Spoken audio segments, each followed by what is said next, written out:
ಇವತ್ತು ಇನ್ನೊಂದು ಡಿಫ್ರೆಂಟ್ ಆದ ರೆಸಿಪಿಯೊಂದಿಗೆ ಬಂದಿದ್ದೇನೆ. ಡಿಫ್ರೆಂಟ್ ಅಂದರೆ ನೀವು ಖಂಡಿತ ಟ್ರೈ ಮಾಡಬೇಕು, ತುಂಬ ಡಿಫ್ರೆಂಟು. ನೋಡ ಬನ್ನಿ. ಇವತ್ತು ನಾನು ಚಿಕನ್ ಹುಳಿಮೆಣಸು ಮಾಡಿ ತೋರಿಸ್ತಾ ಇದ್ದೇನೆ. ಅದಕ್ಕಾಗಿ ಬೇಕಾಗುವ ಸಾಮಗ್ರಿಗಳು ಇಲ್ಲಿವೆ ನೋಡಿ. 3 ಟೀ ಸ್ಪೂನ್ ತೆಂಗಿನಕಾಯಿ ತುರಿ, ಅದೇ ರೀತಿ ಒಂದು ತುಂಡು ಚಕ್ಕೆ, 3 ಲವಂಗ, ಒಂದು 1/4 ಟೀ ಸ್ಪೂನ್ ಜೀರಿಗೆ, 1 ಟೀ ಸ್ಪೂನ್ ಬಡೆ ಸೊಪ್ಪು ಹೇಳ್ತಾರಲ್ಲ ಅದು, ಮತ್ತು ಅರ್ಧ ಟೀ ಸ್ಪೂನ್ ಒಳ್ಳೆಮೆಣಸು, 3 ಟೀ ಸ್ಪೂನ್ ಕೊತ್ತಂಬರಿ, 1/4 ಟೀ ಸ್ಪೂನ್ ಹಳದಿ ಹುಡಿ, ಅರ್ಧ ಗಡ್ಡೆ ನೀರುಳ್ಳಿ, ಸ್ವಲ್ಪ ಮೆತ್ತೆ ಮತ್ತು ಸಣ್ಣ ತುಂಡು ಹುಳಿ. ಇಷ್ಟು ಅಲ್ಲದೆ ಒಂದು 7-8 ಎಸಳು ಬೆಳ್ಳುಳ್ಳಿ, ಸಣ್ಣ ತುಂಡು ಶುಂಠಿ ಮತ್ತು ಖಾರಕ್ಕೆ ಬೇಕಾದಷ್ಟು ನಾನಿಲ್ಲಿ ಉದ್ದ ಮತ್ತು ಗಿಡ್ಡೆ ಮೆಣಸು ತಗೊಂಡಿದ್ದೇನೆ. ಅದು ನಿಮ್ಮ ಖಾರಕ್ಕೆ ಅನುಸಾರವಾಗಿ ನಮಗೆಷ್ಟು ಖಾರ ಬೇಕಾಗಿದೆ ಆದ್ದರಿಂದ ನಾನೊಂದು 5 ಗಿಡ್ಡ ಮೆಣಸು ಹಾಗೆ 10-12 ಉದ್ದ ಮೆಣಸು ತಗೊಂಡಿದ್ದೇನೆ. ಈಗ ಇವೆಲ್ಲವನ್ನು ಒಟ್ಟಿಗೆ ಮಿಕ್ಸಿಯಲ್ಲಿ ಹಾಕಿ ಅರೆದು ಪೇಸ್ಟ್ ಮಾಡಬೇಕೀಗ ನಾವು. ಈಗ ಚಿಕನ್ ಬೇಯಲಿಕ್ಕೆ ಇಡ್ತಾ ಇದ್ದೇವೆ.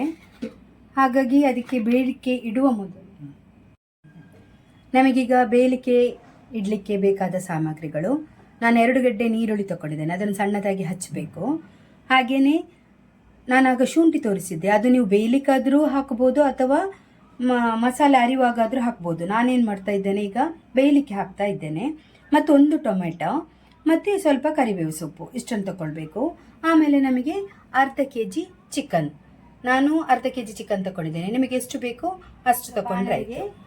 ಗ್ಯಾಸ್ ಹೊತ್ತಿಸಿ ತೆಂಗಿನ ಎಣ್ಣೆ ಹಾಕ್ತಾ ಇದ್ದೇನೆ, ನಮಗೆ ನೀರುಳ್ಳಿ ಟೊಮೆಟೊ ಎಲ್ಲ ಫ್ರೈ ಮಾಡಲಿಕ್ಕೋಸ್ಕರ.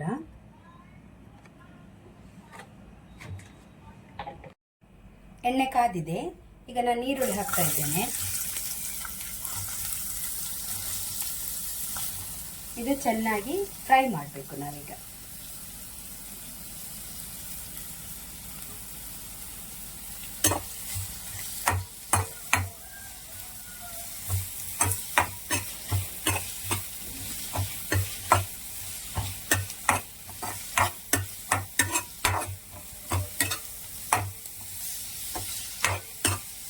ಈರುಳ್ಳಿ ಕೆಂಪಾಗುವ ರೀತಿ ಹುರಿಬೇಕು.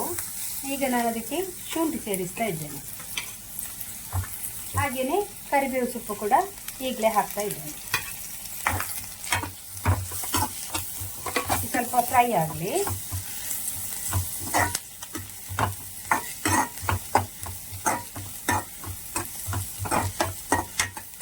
ನಿಮಗೆ ಜಾಸ್ತಿ ಗ್ರೇವಿ ಬೇಕಿದ್ರೆ ಜಾಸ್ತಿ ನೀರುಳ್ಳಿ ಸಹ ತಗೊಳ್ಬೋದು.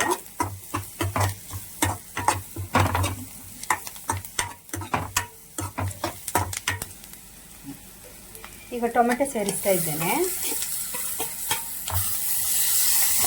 ಇದು ಸ್ವಲ್ಪ ಫ್ರೈ ಆದರೆ ಸಾಕು, ಯಾಕಂದ್ರೆ ಚಿಕನ್ ಒಟ್ಟಿಗೆ ಇದು ಬೇಯ್ತದೆ. ಆದ್ದರಿಂದ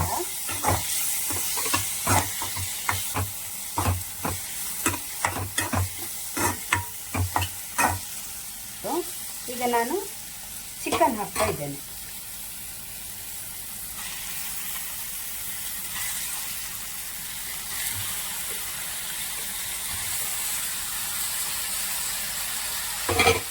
ಚೆನ್ನಾಗಿ ಮಿಕ್ಸ್ ಮಾಡಬೇಕು.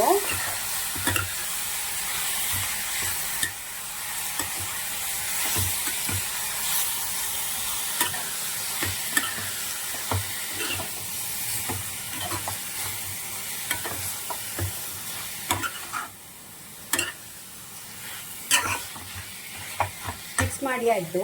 ಈಗ ನಾನು ಅರೆದ ಮಸಾಲೆ, ನಾನು ಈಗಾಗಲೇ ಅರ್ದಿಟ್ಟಿದ್ದೇನೆ ನೋಡಿ ಮಸಾಲೆ, ಆಗಲೇ ತೋರಿಸಿದ್ದೇನಲ್ಲ, ಅದೆಲ್ಲ ಇಂಗ್ರೀಡಿಯೆಂಟ್ ಹಾಕಿ ಮಿಕ್ಸಿಯಲ್ಲಿ ಚೆನ್ನಾಗಿ ಅರೆದು ಪೇಸ್ಟ್ ಮಾಡಿದ್ದೇನೆ. ಈಗ ಒಂದು ಗಮನಿಸಬೇಕಾದ ಅಂಶ ಹೇಳಿದರೆ, ಈಗ ನಾವು ಸ್ವಲ್ಪ ಮಸಾಲೆ ಮಾತ್ರ ಹಾಕಿದ್ದನ್ನು ಉಪ್ಪು ಹಾಕಿ ಬೇಯಲಿಕ್ಕಿಡುವಂಥದ್ದು. ಪೂರ್ತಿಯಾಗಿ ಹಾಕಬಾರ್ದು, ಸ್ವಲ್ಪ ಮಸಾಲೆ ಹಾಕಿ ಆ ಮಸಾಲೆಯಲ್ಲಿ ಈ ಚಿಕನ್ನು ಬೇಯಬೇಕು. ಇನ್ನೂ ಅರ್ಧ ಮಸಾಲೆಯನ್ನು ನಾವು ಹಾಗೆ ಅದು ಕೊನೆಗೆ ಹಾಕಲಿಕ್ಕಿರುವಂಥದ್ದು, ಅದನ್ನು ಹಾಗೆ ತೆಗೆದಿಡಬೇಕು. ನೋಡಿ, ಸ್ವಲ್ಪ ಮಸಾಲೆ ಹಾಕಿದ್ದೇನೆ. ಈ ಮಸಾಲೆಯಲ್ಲಿ ಇದು ಬೇಯಬೇಕು.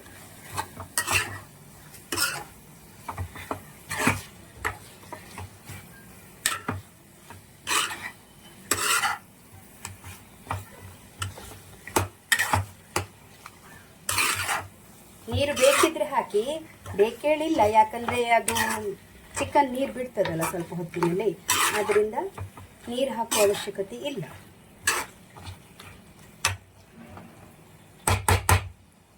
ಮಿಕ್ಸ್ ಮಾಡಿ ಆಯಿತು. ಈಗ ನಾನು ಉಪ್ಪು ಹಾಕ್ತಾ ಇದ್ದೇನೆ. ಉಪ್ಪು ನಿಮಗೆ ಎಷ್ಟು ರುಚಿಗೆ ಬೇಕು ಅಷ್ಟು ಸ್ವಲ್ಪ ಹಾಕ್ತಾ ಇದ್ದೇನೆ.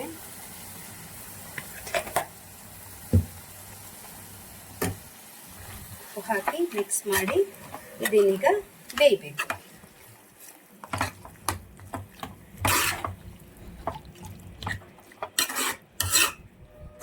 ಮುಚ್ಚಳ ಮುಚ್ಚಿ ಬೇಯಿಸಲಿಕ್ಕೆ ಇಡ್ತಾ ಇದ್ದೇನೆ.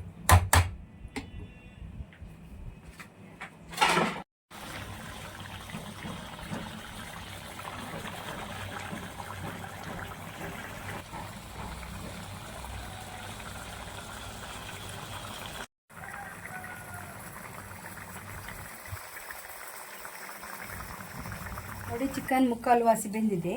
ಈಗ ನಾನು ಆಗಾಗಲೇ ತೆಗೆದಿಟ್ಟಿದ್ದೆ ಅಲ್ಲ ಸ್ವಲ್ಪ ಮಸಾಲೆ, ಅದನ್ನು ಈಗ ಇದಕ್ಕೆ ಸೇರಿಸ್ತಾ ಇದ್ದೇನೆ.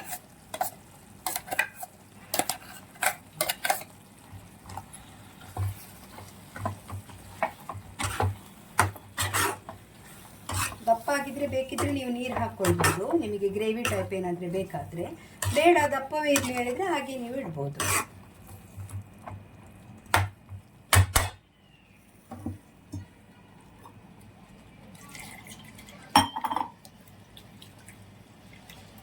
ಸ್ವಲ್ಪ ನೀರು ಸೇರಿಸ್ತಾ ಇದ್ದೇನೆ, ಯಾಕಂದರೆ ಇದು ಸ್ವಲ್ಪ ದಪ್ಪ ಆಗಿದೆ ಆದ್ದರಿಂದ. ಇನ್ನೊಂದು 10 ನಿಮಿಷ ಇದು ಇದರಲ್ಲೇ ಕುದಿ ಬರಬೇಕು. ಕೊನೆಗೆ ನಾವು ಇದಕ್ಕೊಂದು ಚಿಕನ್ ಮಸಾಲ ಸೇರಿಸಲಿಕ್ಕಿದೆ, ಬೇಕಿದ್ರೆ ಸೇರಿಸ್ಬೋದು, ಸೇರಿಸಿದರೆ ಇನ್ನೂ ಟೇಸ್ಟಿಯಾಗಿರ್ತದೆ ಅಂತ. ಈಗ ಇದು ಕುದಿದಾಯಿತು. ಇದಕ್ಕೆ ಈಗ ಕೊನೆಗೆ ನಾನು ಈಸ್ಟರ್ನ್ ಚಿಕನ್ ಮಸಾಲ ತಗೊಂಡಿದ್ದೇನೆ. ನಿಮಗೆ ಯಾವುದು ಬೇಕೋ ಆ ಚಿಕನ್ ಮಸಾಲ ಹಾಕಿದರೆ ಆಯಿತು. 1 ಟೀ ಸ್ಪೂನ್, ಸ್ವಲ್ಪ ರುಚಿಗೆ ತಕ್ಕಷ್ಟು ಸ್ವಲ್ಪ ಹಾಕಿದರೆ ಸಾಕು. ಸ್ವಲ್ಪ ಹಾಕ್ತಾ ಇದ್ದೇನೆ. ಹಾಕೀಗ ಮಿಕ್ಸ್ ಮಾಡ್ತಾ ಇದ್ದೇನೆ. ನೋಡಿ,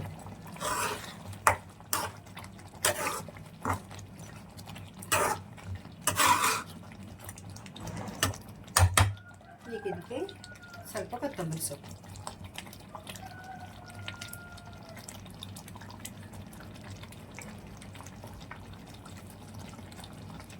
ಕೊನೆಗೆ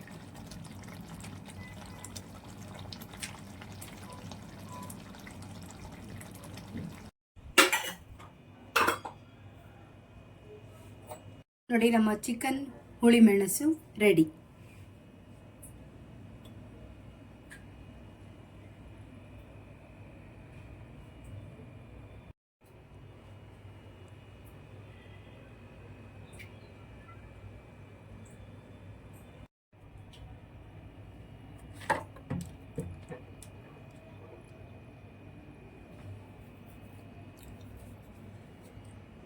ನೋಡಿದ್ರಲ್ಲ ಚಿಕನ್ ಹುಳಿ ಮೆಣಸು ಹೇಗೆ ಮಾಡೋದು ಅಂತ. ಇದು ನನ್ನದೇ ಸ್ಟೈಲ್ ಆದ ಡಿಫ್ರೆಂಟ್ ಆದ ಒಂದು ರೆಸಿಪಿ. ಖಂಡಿತ ಟ್ರೈ ಮಾಡಿ. ಇದು ನಿಮ್ಮ ಅಕ್ಕಿ ರೊಟ್ಟಿಯೊಟ್ಟಿಗೆ ಅಥವಾ ಅನ್ನ ಸಾರು ಮಾಡಿದಾಗ ಅದರೊಟ್ಟಿಗೆ ತಿನ್ನಲಿಕ್ಕೆ ತುಂಬ ಒಳ್ಳೆಯದಾಗಿರ್ತದೆ, ರುಚಿಯಾಗಿದೆ. ಟ್ರೈ ಮಾಡಿ, ಲೈಕ್ ಮಾಡಿ, ಶೇರ್ ಮಾಡಿ, ಬೆಲ್ ಐಕನ್ ಅನ್ನು ಒತ್ತಿ, ಸಬ್ಸ್ಕ್ರೈಬ್ ಮಾಡೋದನ್ನು ಮಾತ್ರ ಮರಿಬೇಡಿ. Thank you.